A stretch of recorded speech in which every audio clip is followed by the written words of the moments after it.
This is the Money Seed Podcast, where we discuss all things investing, plain and simple, the way it should be. Please remember, this show is for educational and entertainment purposes only and is not intended to be investment advice. Welcome back to the Money Seed Podcast. My guest today is Clay Hepler, and we are talking about land flipping. Clay, welcome to the show. It is a pleasure to be on the show. Clay, we have a lot of people here who are real estate or real estate adjacent. A lot of people get into rentals, apartments, syndication. You got into land flipping. That's not something a lot of people get into. How did you stumble on land flipping, and what is land flipping? Well, I got into land flipping out of necessity. Land flipping occurred.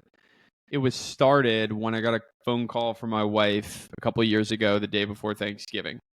And it was like, feels like when I look back and say this story, it's like, wow, this like actually happens, right? You listen to this on podcasts, you're like, did this actually happen? Like, yeah, it's crazy. She was working for a real estate adjacent business, and it was a development business, kind of like software development business, and they totally ran out of money. And she was the breadwinner of our family. I was buying rental properties. I was doing the BRRRR model, bought a ton of real estate in a very quick period of time, and was flipping houses. I mean, my background was house flipping and flipping before then, but I went out on my own and did a lot of BRRRRs. Sounds like that's something that you're also doing, buying cash flowing rental properties, right? What happens when you go in and improve a property and you refinance it, a lot of times that cash flow is not as crazy as you thought it was, right? It's not like, and when Bigger Pockets says, hey, get $100 per door, right? Well, if you have 65 units, like I bought in my first year, that's $6,500, which you're like, oh my gosh, that's a lot of money, right? But if a roof goes out, if you have a sewer line that caves in, if a couple of AC units go out, all of a sudden that money goes like this. And so what happened was my wife was the breadwinner. We were building this portfolio of rental properties, and we were psyched about we're going to build this wealth through real estate. But when that money cut, we had to reevaluate. We had a wedding that we had to pay for the next year because my parents weren't going to pay for the wedding. I had an Airbnb in Colorado that was a 5-figure mortgage that I have to figure out how to pay for. We had our lives that we had to pay for on our honeymoon. These were all things that were stacking up. Now, we had some savings, some life savings, but I realized that I couldn't go back and get a job, right? Because we were planning on moving to that Airbnb in Colorado. I had to find something that I was able to really produce revenue quickly. And so land flipping was this sort of blue ocean. No one talks about land flipping. People talk about single family homes, wholesaling, self-storage, industrial, multifamily, but so few people talk about land flipping. So I knew that it was pretty similar to house flipping. You know, it's kind of buying something lower, adding value and flipping it, right? That's what we do in land flipping. But no one was talking about it. Said, this is a blue ocean. This is a golden opportunity that I can get into quickly and produce revenue. So I bought a couple of courses. Unfortunately, they left a lot to be desired, but because I had the background of wholesaling and house flipping and the background of multifamily real estate, it was pretty easy for me to take out the value that was buried within the courses and start a land flipping business, land development business, and I've taken off from there. Amazing. When you say courses, are these courses you just stumbled on the internet, like YouTube or something? No, like paid courses. Yeah, paid courses. So I mean, I stumbled upon them on the internet, right? But they were both paid courses. Got it. Okay, so you take these courses out of desperation for land flipping. What does your first deal look like? Yeah, so my first deal was a infill lot in Florida, in Santa Rosa County, Florida. And I bought it for like $21,000, I think. And I sold it for like $39,000. And I was like, I'm a genius. This is incredible. I've struck gold. I'm a land investor now, right? After realtor fees, I might have made, I don't know, 15 grand, maybe 14, Amazing. 13 grand. But like, that was so much. I was like, wow, like this is a real thing. And then I was addicted from then. I was just all in from then, full on, going all into land investing. Yeah, let me stop you right there. That sounds like an amazing return. How long did that take from the time you bought it to the time you flipped it? That was like about 32 days. Amazing. I mean, so when you say it's an infill lot, I'm picturing like a subdivision. You got a house that's Yep. built on either side of the lot, and it's an empty lot in the middle. And if you don't mind me asking, like, how did you find this piece of land, and who did you sell it to? Right. So I picked the county. I thought it was an attractive county. I found it. I sent a piece of mail to this person. I got a bunch of data from, the data records, publicly available records. Reached out to this person. They called me back, said, "Hey, yeah, I'm interested in selling." We negotiated the price. They originally wanted like 35,000. I was able to negotiate them down, and then we got the deal under contract. I used a line of credit, home equity line of credit, to buy it, and then we sold it to someone that was looking to build on the lot. Amazing. That's so. How did you scale afterwards? Like you said, you probably felt really good about this deal. You made 15 grand in the course of a month, maybe 6 weeks. What did you do next? Well, I mean, whether it was the good decision or not, I took a risk and I just started to send out a lot more marketing and started to lock more deals up. I mean, it's pretty much that simple. Like, we are in a sales and marketing business.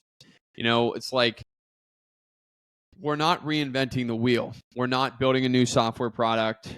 This is regular, boring dirt, right? This is not a complex business. It is a sales and marketing business. So in order to get opportunities, we need to send out marketing. We need to connect with sellers. We need to have quality conversations with sellers.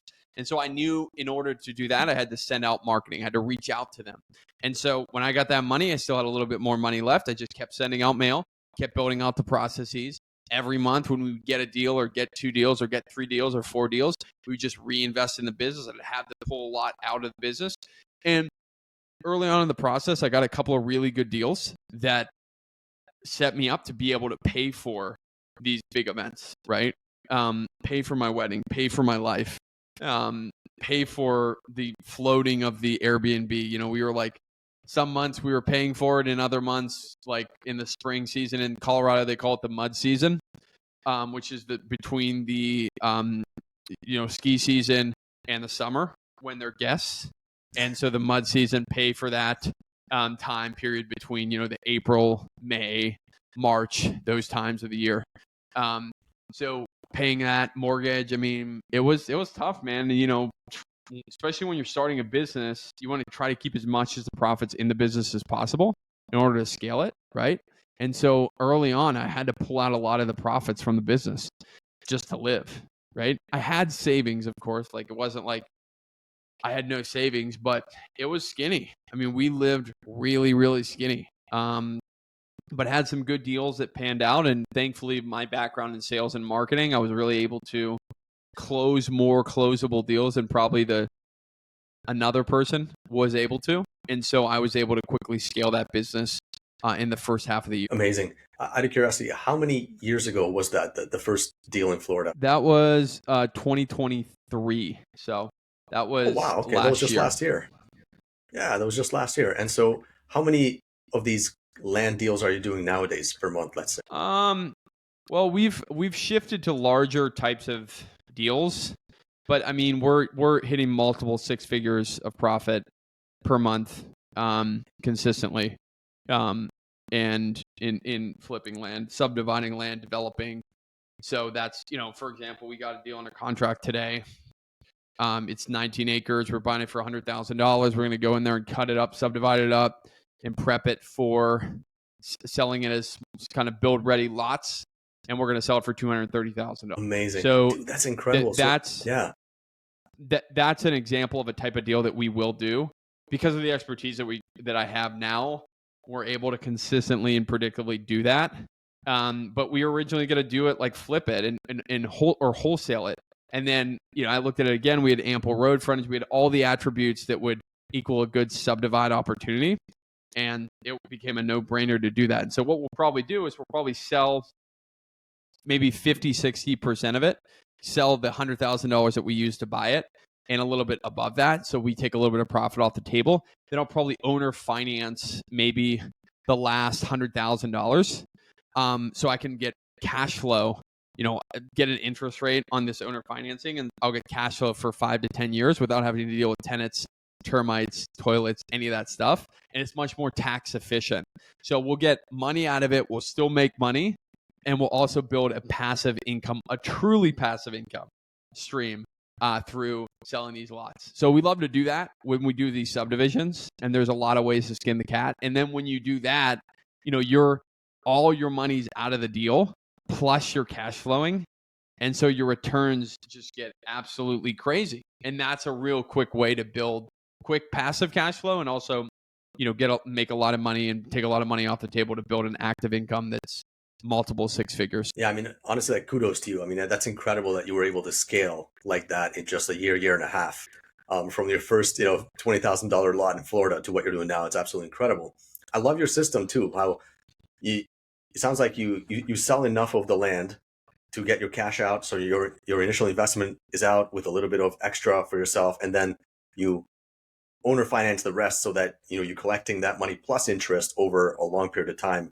So then you have this predictable cash flow. I think that's a great way to do it. Give us an idea of what kind of an effort did it take to scale a business. I think a lot of people look at the end result and say, wow, Clay did something amazing. Look at, he's doing 6 figures a month. But what kind of elbow grease did you have to put in for the last year and a half to get here? It would not, if you knew the amount of work that it required, most people wouldn't be willing to do it. 80-hour weeks, 90-hour weeks, every single week, constant anxiety, constant stress, difficult, relationship challenges, life challenges, mental challenges. It's not easy. I mean, it's not all sunshine and rainbows. Am I glad that I did it? Absolutely. Did it require a crazy amount of sacrifice? Is the sacrifice gone? Am I on a high hill and saying, oh, look at me? No, absolutely not. Every single day there's challenges in business. So it's not like it's this perfect scenario. And I think not enough people talk about when you have an active business, it's really a lot, right? And you have to be prepared to understand that it requires more of yourself than almost anything else. But that's actually a gift, right? The reason why we're doing this, Wealth, the Money Seed podcast, I love the title, right? We're trying to build wealth, but wealth is not just financial, right? Wealth is when you look at yourself in the mirror and you say, man, I put it all out on the field today. I did it. I did that. Build the respect, the self-respect that you did that. And in those moments, we really build that basis, this story that we can tell ourselves, our children. I have a 13-week-old child. I can look at him and say, man, your dad worked hard to set you up to have a life, a beautiful life. And so it wasn't easy.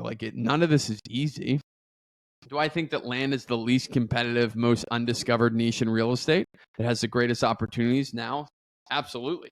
I absolutely think that, because I was in the wholesaling house flipping space, flipped single family homes. I've flipped wholesale 28 unit apartment buildings. I have bird multifamily properties. I've done a lot of what, there's nothing wrong with it, but if you want to produce actual true cash flow, right? Not cash flow in 20 years or 10 years, but true cash flow quickly.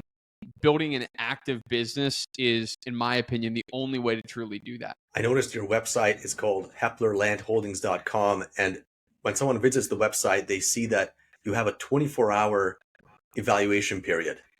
And I was wondering if you could tell us a little bit more about how can you evaluate a piece of property in about 24 hours, right? I think the way you advertise it is, if somebody wants to sell you land, they go on your website, they fill out the information saying, hey, I got this piece of land for sale. And you and your team can evaluate in 24 hours and make an offer. How can you do it so quickly? Well, I mean, we're good at this. So, we understand that people, when they are filling a form on a website, everyone has a time clock. And so speed to lead is one of the core metrics that we focus on in our business. How quickly can we get a seller an offer? Because if they're not talking to us, they're going to talk to some other guy down the street. Just like if you got a plumber emergency, that first person that you're calling on, Christmas Eve to get that plumber out there, you don't care how much it costs you, right? You want that pain to be solved. And so if someone is reaching out to us, they have a challenge, they have a problem, they have a pain that they need solved. And we work with them to get them the liquidity to turn their dirt into dollars quickly. And the way that we honor those promises is that we have a quick, hassle-free sales process. and not like quick hassle-free like you hear in the infomercials, like actually hassle-free, actually professional, actually being a consultative approach. And I think that's another reason why we've been able to scale, because of the way that we approach these types of sellers. And I teach all my sales guys to do it this way, because people want to do business with people, right? And so if we can have this sort of corporate approach of professionalism and really making sure we get back to people quickly, but it's a person-to-person relationship, man. That's how you have the magic to be able to close more closable deals and really take your business to the next level. Amazing. Considering how fast you've scaled over the last year and a half, what are your short-term and long-term goals? Well, are we talking professional? I mean, obviously business related. Sure. Yeah. So business related, within 3 years, want to do a $15 million a year gross business. When I say gross, I mean like actual profit, like true profit, $15 million a year. And that's within 3 years. So by 2027, that's where we want to be. And we got a long way to go there, but that's the goal, the business goal. Hopefully more, right? But that's kind of where we're at with where we want to get to. That's amazing. Absolutely incredible. Clay, let's rewind it a little bit. I know earlier you mentioned that you had an Airbnb, I believe it was in Colorado.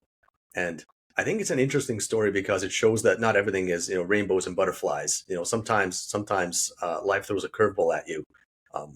YouTube is full of stories where people just buy an Airbnb and all of a sudden the Airbnb is gushing money and, all their dreams come true. But maybe take us a little bit down this Airbnb story, because it's a little bit different and it shows that sometimes you need a little bit of adversity, a little bit of creative thinking.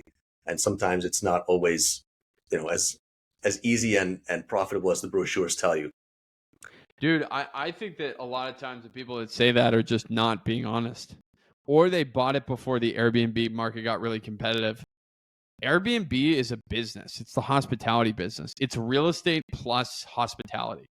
So not the reason why people say, oh, you can get so much more 20% cash on cash return, it's because you're actually running a business.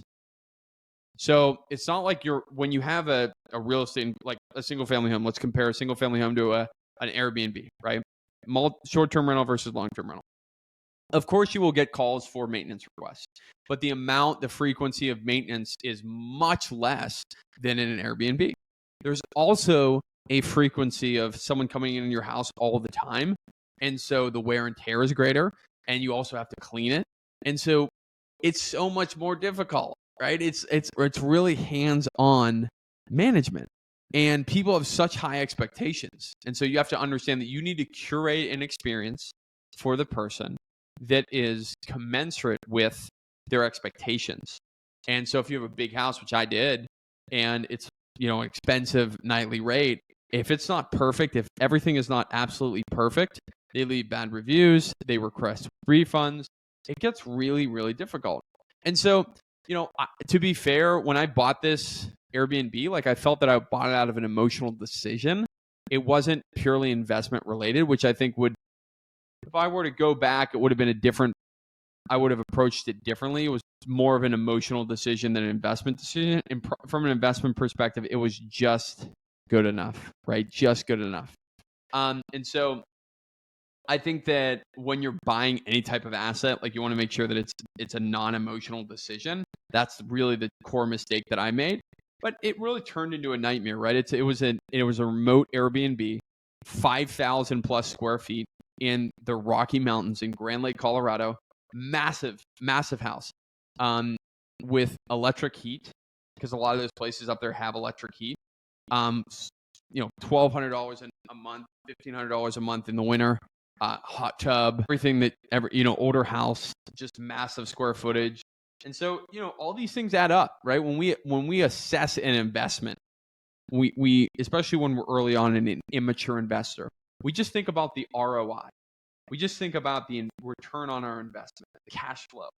But there's also an important consideration that we have to make in two considerations. Number one, what's the return on hassle, right? So of course, an Airbnb should have a higher cash on cash return because it's in a hospitality business. You're actually having a business. Just like when you buy a business, like all these business gurus say, Well, you can buy a business and get a 30% cash on cash. Yeah, but you're running a business. Right? Real estate is a lower cash on cash because it's more passive, relatively, right? Right. And then, number two, what's your investor DNA? Who are you at your core? Like, who am I? What type of person am I? I've realized through the mistakes that I've made trying to run a hospitality business, trying to run a property management company, right? Managing my properties. I'm a broker. I'm a dealer. Like, I'm trying to do deals. Like, I like to do that. I really like to do that. And so if I'm the guy that's managing the asset, it's not going to do that well. But if I'm the guy that's going in there and trying to close a deal and trying to make a deal happen, trying to be creative, I'm really good at that. And so oftentimes it requires these mistakes to really understand at your core what your investor DNA is, right? But if I was me, I would say learn that before you get in. Know who you are. Use other references in your life. Am I more of an analytical person? Am I more of a salesperson, outgoing? What do I really like to do? What do I have interest in? And then try to triangulate that into, this is the type of asset that I want, because every asset class works if you know who you are. The land investing business works. The multifamily business works. Single family homes work. Flipping houses work. We're just talking about real estate here. Industrial self-storage. I happen to think land is incredibly lucrative just because it's so much less competitive at this point. So there's the benefit of that, right? But you can make money in any of these asset classes. That's the true key here. So I know I went on a little bit of a tangent there, but I think it's really important to understand your investor DNA and the return on hassle when you're evaluating an investment. Because if I really thought about that, I wouldn't have bought it. Yeah, no, I think you're spot on, right? I mean, you have to understand what kind of a person you are and how much free time and energy you have to put into a business. And I love the idea that you said, return on hassle, because it's very easy to run a spreadsheet and figure out your ROI, but are you ready for the hassle, and just how much hassle are you going to put up with? So I think that's spot on. Clay, tell us a little bit more. Where can people reach out to you? Yeah, so I am very active on social media, Instagram, Twitter, LinkedIn. You can find me in all of those. I'm in Facebook too, but who use Facebook, right? No, I'm just kidding. I'm on Facebook too, but I'm really active on Twitter, LinkedIn, and Instagram. So if you want to learn a little bit more about me, specifically land investing, I talk about that all there, right? If you want to learn a little bit more about how to start and scale a land flipping business, I have a podcast like this that talks about that. All free content, right? The Landman podcast. We can put it in the show notes. Also, a newsletter every week that I talk about this stuff too. Again, that's free. And if you want to take the next step and really go into how do I build an actual predictably consistent land flipping business, we have an accelerator course that's invite only or application based, not invite only, but you have to fill out an application in order to be invited for an interview, because we are very selective about the people that we work with, because we want to make sure that the people that we work with are committed. This is not a factory. We don't want to produce a factory of 50 people a month coming through the program. We want it to be very selective in the most qualified people that we really can work with and resonate with to actually help them build a business. So that's where you can find me. Social media, Clay Hepler everywhere. And I'm sure that'll be in the show notes. Absolutely. I'll put those into the show notes. Before we finish the episode here, I'm just really curious, what advice would you give young people today, right? I mean, if I turn on the TV, all I hear is, young people in general are struggling, whether it's, college debt, whether it's the high cost of, acquiring the first home, maybe the job market is not what they expected. What is your advice to young people? And I ask you specifically because you look like you're a young person. I mean, you're definitely a lot younger than I am. And so you're probably a lot closer to that generation, but what would your advice be? I'm thinking what matters more is not what's actually happening outside of yourself. It's that you take total ownership of your situation. That is the most important thing. I have no college degree. I dropped out of college. My parents lost literally everything in 2008. Came from a privileged background when I was younger, but then my parents lost everything. And so I dropped out of college because I was like, I'm not getting any benefit from getting, lectured on about political theory of U.S. Latin American bilateral trade and economic relations. I wanted to actually get, viable. Right. We're laughing because exactly. So I got in the field and I was like, I'm going to take ownership of my life. And man, it hasn't been easy, right? In the victimhood that young people face, it's easy to get defeated and down on yourself. It's harder to date. I agree. It's harder to make money in because of a lot of the jobs, how they're set up. I agree. But at the end of the day, what are you going to do about it? There's no benefit for us as young people to say, okay, right? There's no benefit to give up, to be a victim. The only benefit is to say, I'm going to pick myself up by the bootstraps. If it's not as easy probably as the boomer generation, right? You know, the opportunities to ascend to the upper middle class and being wealthy, I think there were just more opportunities, probably, but who cares? So don't be a victim. Don't play into that story because we're fed that by the media, and that's not acceptable for our generation because we need to be the leaders that we want our children to look up to and say, wow, this is the type of generation that really was faced with a lot of adversity and they were able to get through. Well said. Wow. Well said, man. If I didn't know any better, I thought you'd be running for office somewhere, man. That was actually very well said. Clay Hepler, thank you very much for taking the time today. I love your story and all the best to you, man, going forward. Thanks for having me on. It was an absolute pleasure. Hey, thanks for joining us for another episode of the Money Seed Podcast. Please remember to click like and subscribe.